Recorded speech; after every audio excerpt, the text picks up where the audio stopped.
Author presentation by Haley Holmes.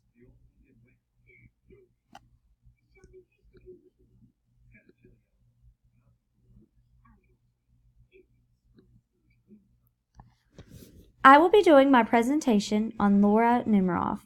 She was born July 14th, 1953, in Brooklyn, New York.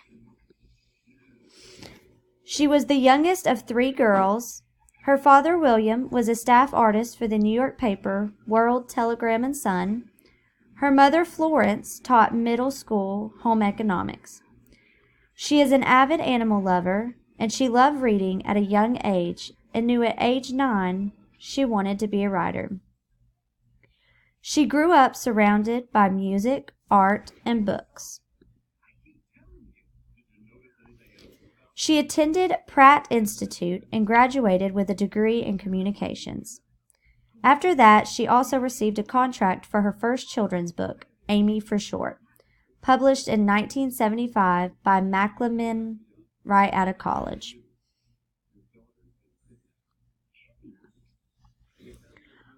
A fun fact about Laura was that she donates a portion of her book royalties to First Book, a nonprofit organization that provides brand new books to children who otherwise would not have access to them.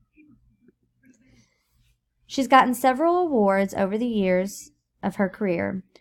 One is California Young Reader Medal in 1988, Colorado Children's Book Award in 1988, Georgia Children's Picture Storybook Award 1988, Nevada Young Readers Award 1989, Buckeye Children's Book Award in 1989, and the Quill Award for If You Give a Pig a Party in 2006, and then the Milner Award in 2007. A couple other books by this author is If You Give a Mouse a Cookie, which is a book that describes the mouse asking for a cookie and then wanting something each time he gets something he asked for. At the end, it finishes with him remembering he wanted a cookie.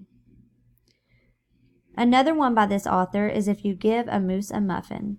This is a book about giving a moose a muffin and him wanting different things after that. Once he gets to the end of the story, he realizes that he wanted a muffin. And then the last one, If You Give a Pig the White House. This book is about a pig getting into the White House and not doing the right things as he is in office. It shows what happens when we don't make the right choices and are greedy.